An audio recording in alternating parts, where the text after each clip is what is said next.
technology is like timeline hopping? Or what if we had like some sort of biological computation or something? We were programming little like rat neurons, and like that's how we were. That's a whole computational tech tree. It's such hubris to say we are at the end of history and we know everything.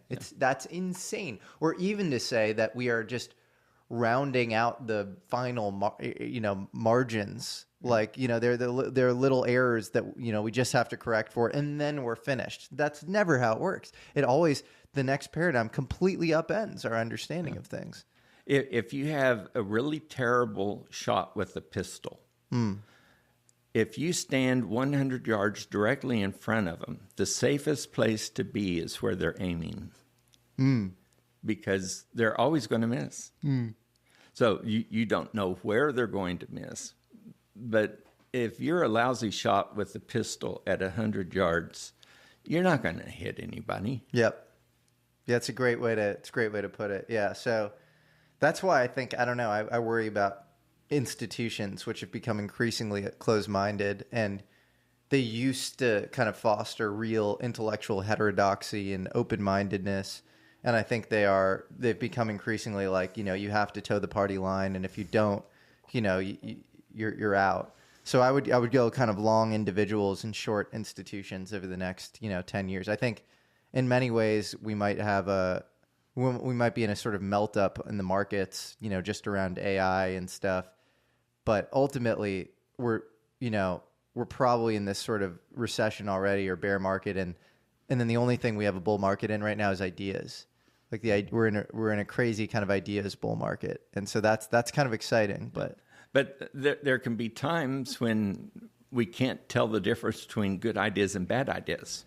In 1972, when they were first planning the space shuttle, they said, well, what happens when it lands in California and we have to get it back to the launch site in Florida? So they thought, well, we could put on a train and have a special route for that. Well, we could put it on a boat and bring it through the Panama Canal. Well, there was this one low-level scientist that said, what if we put it on the back of a 747? And they said, shut up, the real people are talking here. So they keep going through all this stuff, and then finally one of the big guys says, we could put it on the back of a 747 and fly it back. And they said, what a great idea, that's wonderful. And this guy said, I said that 4 weeks ago. Nah. But yeah, well, no one was listening to you. We're listening to this guy because he's big time. Yeah. Well, it's so much of science is social proof and herd-like, and you expect it to be the most immune from herd-like thinking. But an example I always like is like, who the first person who discovered that we live in a solar system that revolves around the sun and not the Earth is? Do you know? I would think it was one of the Greek philosophers. So that's amazing, because most people would say Copernicus, 16th century, pre-Galileo, actually observing it. And in fact, it was one of the Greek philosophers, this guy Aristarchus. Yeah, well, one of these guys was able to take a stick, put it in the ground, and measure the distance and do the mathematics. And he estimated the entire length around the world, and he was like within 3%. Whoa! Who is this? I don't remember, but it's. I'm sure you could. That's so cool. But because he studied the shadow of a stick. You're pretty smart. Yeah, I feel like you're pretty self-taught in all these sort of physics and astronomy, and it's impressive. Well, think of that guy. How smart did he have to be? Well, that's the thing. It's like, I think a lot of, this sort of modern version of intelligence is just, it's like you have like adornments in your hat or something, a cap in your feather or whatever. Yeah. But you could say a bunch of shit that makes you sound smart, but like so much of real intelligence should just be like childlike thinking about the universe, like forgetting all priors and almost being not super socialized, so that you're not just adhering to the fashionable ideas of the time, and just really thinking about things in kind of a, this is an overused term, but like a first principles way, like seeing things for what they are. That's a very rare thing. There was a Greek inventor that made a circle, a sphere, and had one little spigot sticking out one side, one little spigot sticking out the other. If you put water in it and heat it, it becomes a spinning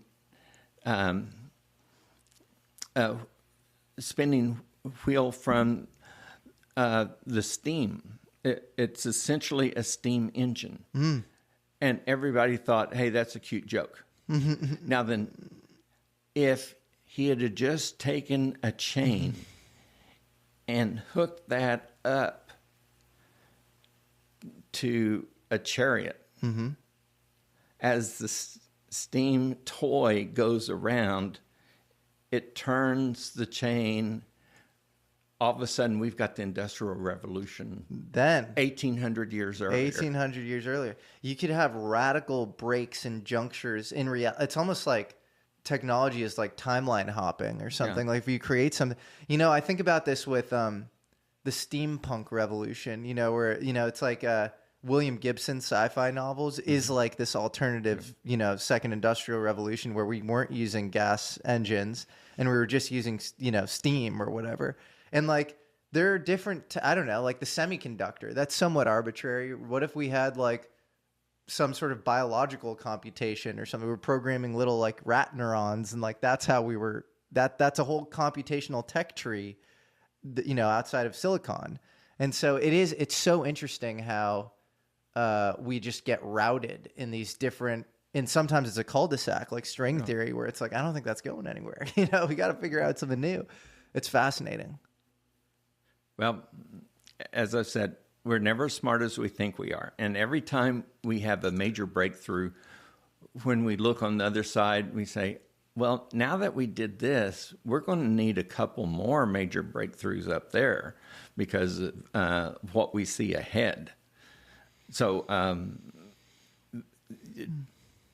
even Einstein, when he came up with his miracle year in 1905, he was feeling really good in 1906, but he wasn't feeling so good in 1917 when he couldn't prove his general relativity theory.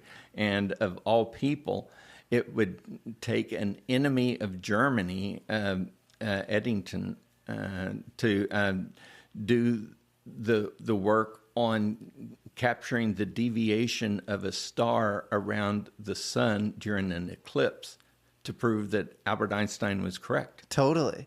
And even then, it wasn't fully accepted. And he also was a foundational player in quantum mechanics. He really helped establish it. People don't really give him credit for that part of his work.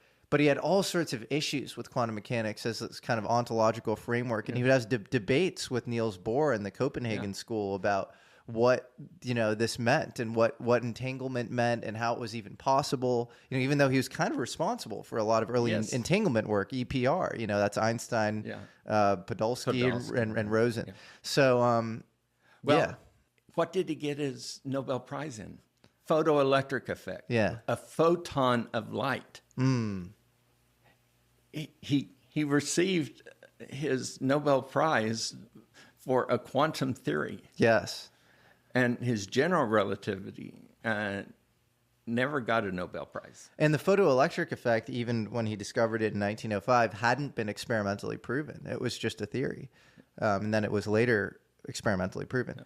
But obviously the photoelectric effect has had in some ways, I don't know. I'd be curious if somebody were to do a research on this, but whether general relativity or special relativity has had a greater impact on our reality. Because the photoelectric effect, you wouldn't have like a TV, right? Like it's like literally just light and its interaction with like metal surfaces. And that's pretty key to like everything, even a lot of the stuff in quantum mechanics.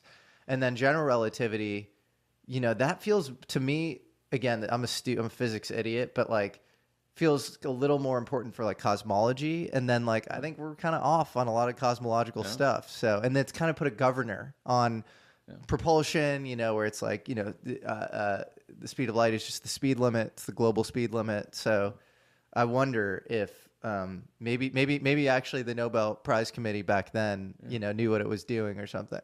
Well, Bose, the mathematician from India, he was writing really great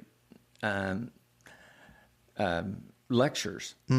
And he sent one to Albert Einstein and said, nobody's listening to me. And he said, well, I'll put my name on it and then they'll listen. And so, bosons are named after Bose.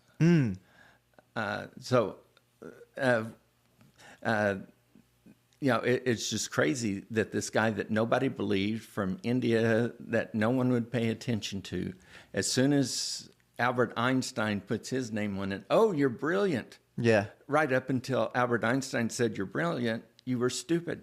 Right.